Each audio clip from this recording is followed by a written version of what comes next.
Gandang umaga, yes yung mga kakamao at ito tayo ngayon ay magdi-DIY muna tayo sa bahay bilang bahagi ng tungkulin ng isang houseband. So ngayon ay magre-repair tayo ng ating lighting.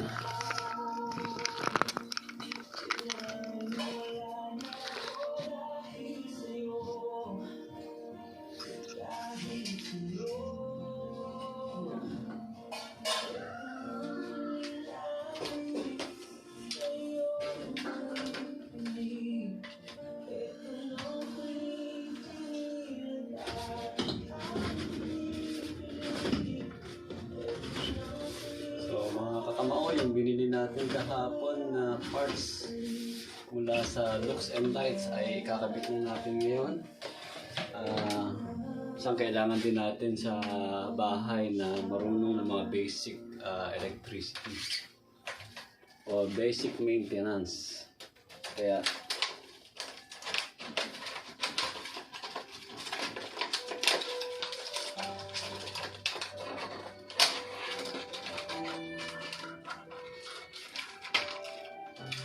ito yung ating ikakabit na LED tricolors.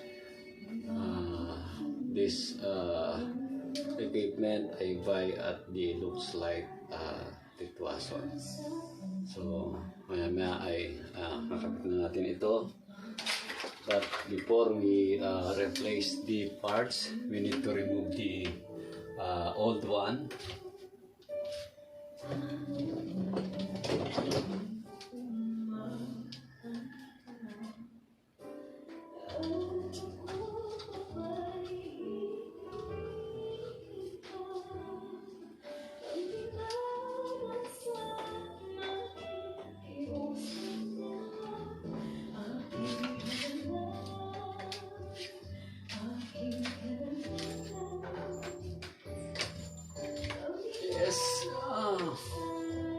To remove the connection first, but first we need to off the lights or the switches before we remove the connection.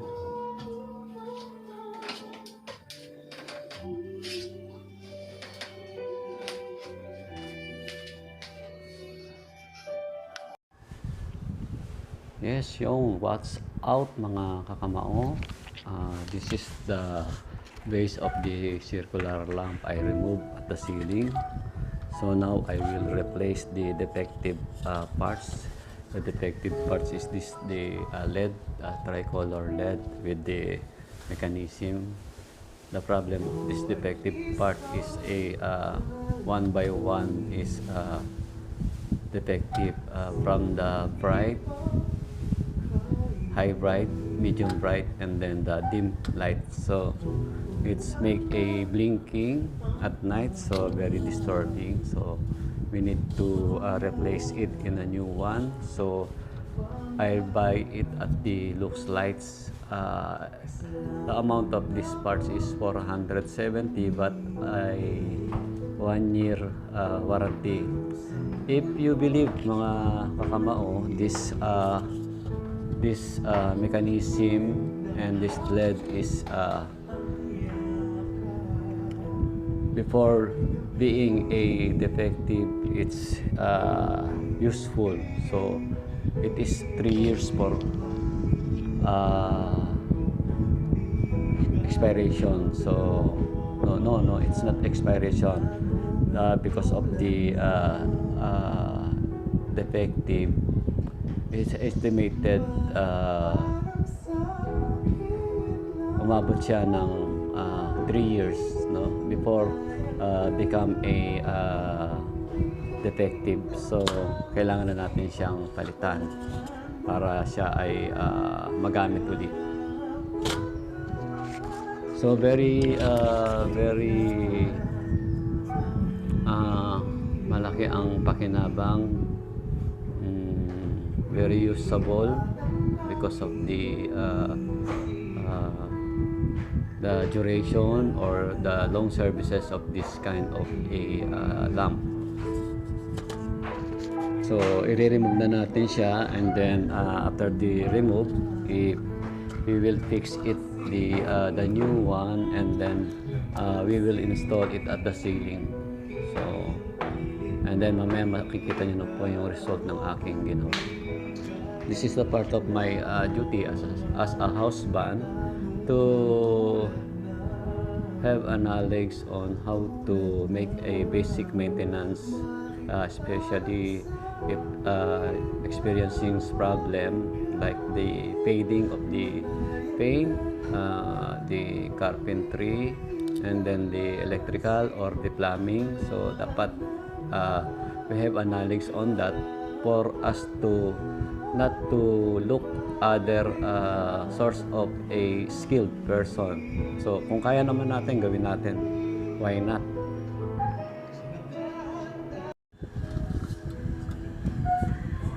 Yes, mga kakamao, at this time na ilagay ko na yung panibagong LED, and then the mechanism, the tricolors mechanism. Before the this is a kind of innovative parts. Before we use the type of mechanical ballast, and then the fluorescent lamp, the circular lamp. But now, because of the innovative, we have this kind of a in replace to the ballast is the mechanism. But this is a DC, direct current. So 12 volts siya. Medyo matipid sa ilaw compared doon sa AC alternating current na 20 watts na circular lamp. So very very affordable and consumable because of the lifespan of this kind of the mechanism. So as I said before, this is servicing for me estimated 3 years before being a defective. So nakabit ko na siya, at ang bawat terminal, this is the terminal part, we connect the mechanism, the load side, and then the source. We connect the source of the current from the alternating current, so the 220, and then we connect the DC mechanism for having a source of current. So, and we have also a grounding system. This is the grounding. If we buy appliances, we always look at the wiring. So if we see that the color coding, there is a yellow and green. So this is a color symbol of grounding. Or even you see the only green is a grounding wiring. So, and then always using the red and black for the connection. Sometimes white used as grounding, but this time the color of a DC wiring is brown and blue. And then this is the wiring of the tricolors of this LED: the bright, the mid bright, and then the dim light. So ayusin na natin, mga kakamao. Always put the ground at the base of metal base of the parts of the equipment. So even when you put the ground at the safety switch or the breaker, it's always put in the ground of the metal or the grounding system. So mamaya papakita po natin kung ano na ang resulta.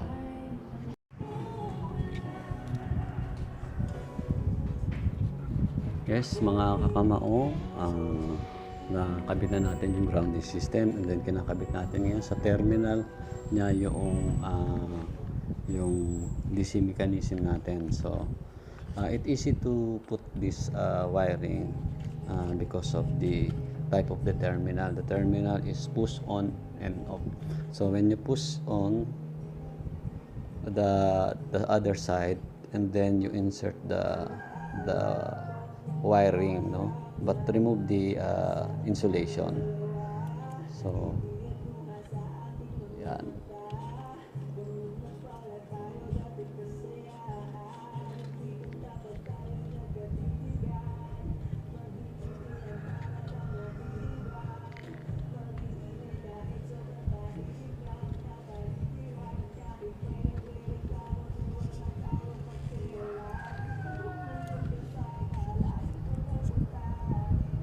So always check that the wiring is very well connected.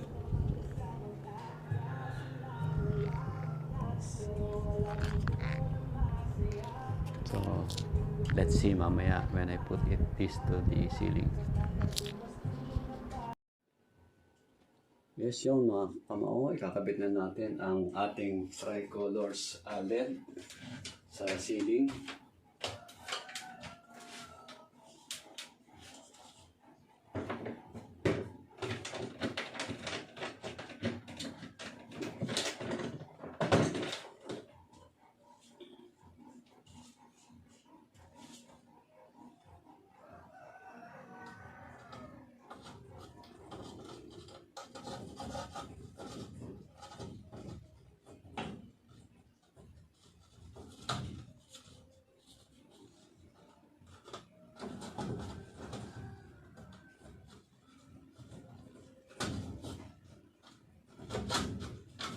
So before we disconnect the wiring, always be sure na ito ay naka-tape yung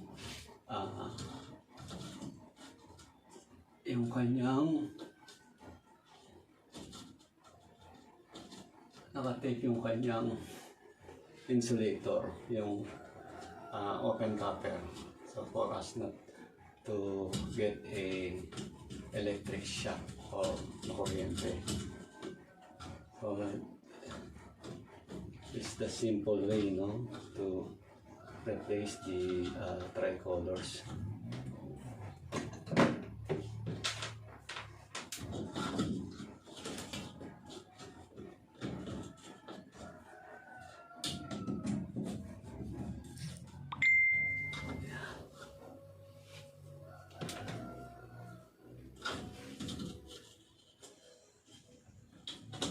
Yan, you fix the base first before we put the tapping to terminal.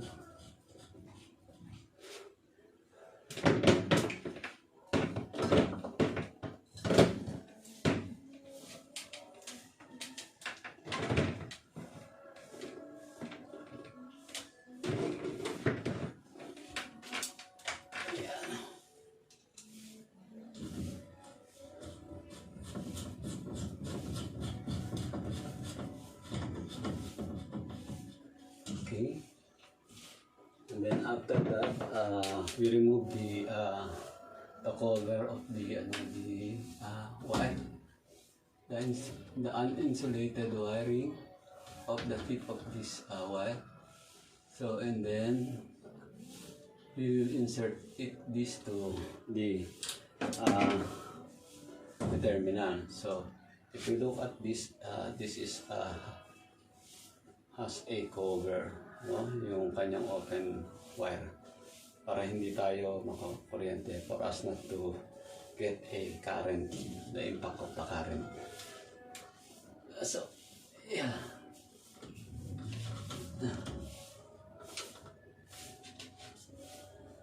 Insert terminal.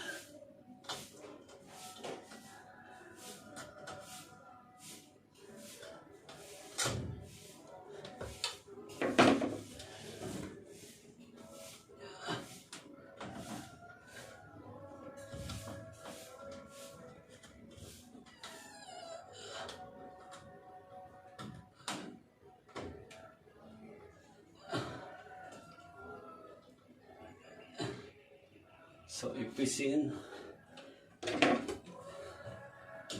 not yet switches on, but meron na siyang impact ng kanyang pagka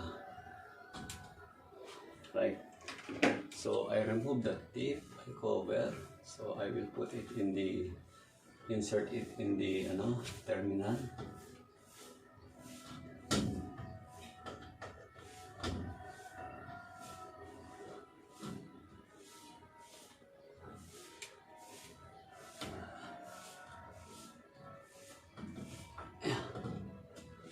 So we will test it now before we cover.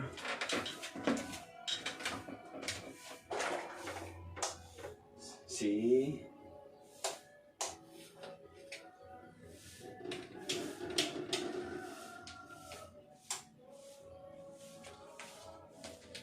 Okay mga kakamao, this is the result of my DIY, the installation of my new replaced tricolor direct current bolts, 12 volts. This is the item I buy at the Lux Light. So some of my lighting is I buy to the Lux Light. So from the master's bedroom, the children's room, the living area, the dining room, and then the family area upstairs. So this is the result of tricolor. I want to show to you how to switch it to tricolor one by one. Only one switch, but it can make a different lighting. So mga kakamao, this is the one light, the bright light, and then when we put it up, this is the off light, and then this is the dim light, and then this is the very bright dim light. So this is the fluorescent light type or LED type, and then this is the mid dim, and then this is the bright dim. Okay? Bye! Thank you! Ko-cover na natin.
So mga kakamao, it is easy to make a covering the LED lamp, the tricolor lamp, just to put it in the cover and then see the slot and then slide the slot to the left and to the right until you fix it, and then try to pull down it. The cover is falling down. So now this is our replace light, a tricolor light for making my DIY. Yes. So, patayin natin, close natin yung ating para medyo makita natin. Yan, ang kanyang fluorescent type light o LED light, white. And then the dim light, and then the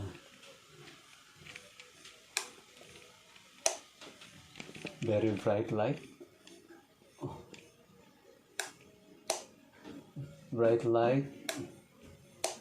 dim light, and I think this is a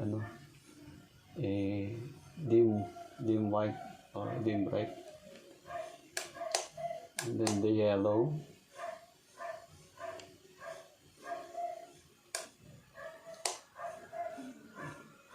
The white.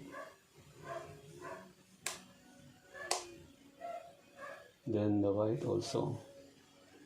Okay, so I finished my DIY, do it yourself.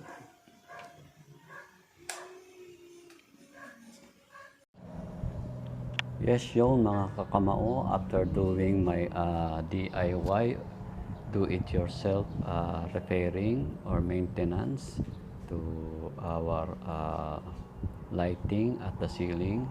So now I introduce to you the places where I buy the parts of the tricolor parts from the Lux and Light. Wala po akong ano rito anything na binibigay sa akin, but I want to share it to every one of you that this place, when you want to lighting or interior on your houses, it's very good to find the Lux lights. It's a very effective and the quality itself. Yes, yung mga kakamao, nandito ako ngayon sa Lux Light at kasalukuyan tinetest ni Kuya yung aking in-order na tricolors in replacement to my lamp. This tricolor is served me about estimated 3 years before being a defective lighting of my house. So mga kakamao, mga kababayan, if you want to buy a lights and to make an interior in your housing, so look at the place of Lux Light here in the Tuason and then the Oroqueta or any branches of the Lux Light. Magaganda po ang lighting nila. Okay, Kuya, thank you. Ito po ang some of the sample ng lighting nila. Ayan. So, kung sa magaganda ay meron pa silang mga warranty. So, yung binili kong tricolor, now this is the new innovative in replacement. Mas mataas yung wattage at mas simple yung mechanism niya. So, kaya easy to make a maintenance, magnetize, and then easy to install and tapping this lighting. Okay, mga kakamao, see you again. Bye. Yes, mga kakamao, nandito ako ngayon sa Lux Light para bumili ng replacement ng aking triple light para sa circular lang. LED type siya. So, more than 3 years na rin yung performance ng aking lights. So, ito yung kanilang bagong circular lamp na medyo pinataas yung wattage. Nasa 22 wattage na siya. Before I used the three systems of lighting, bright, low bright, and dim light. This is the Lux Light. So magaganda ang lighting dito if you want to make a beautiful lighting interior in your housing. So dito kayo bumili. Yan ang Lux Light. Kano te? 399.75 less 5, Yes. 379.76 na. Okay, yeah, thank you. 1 year warranty. Okay.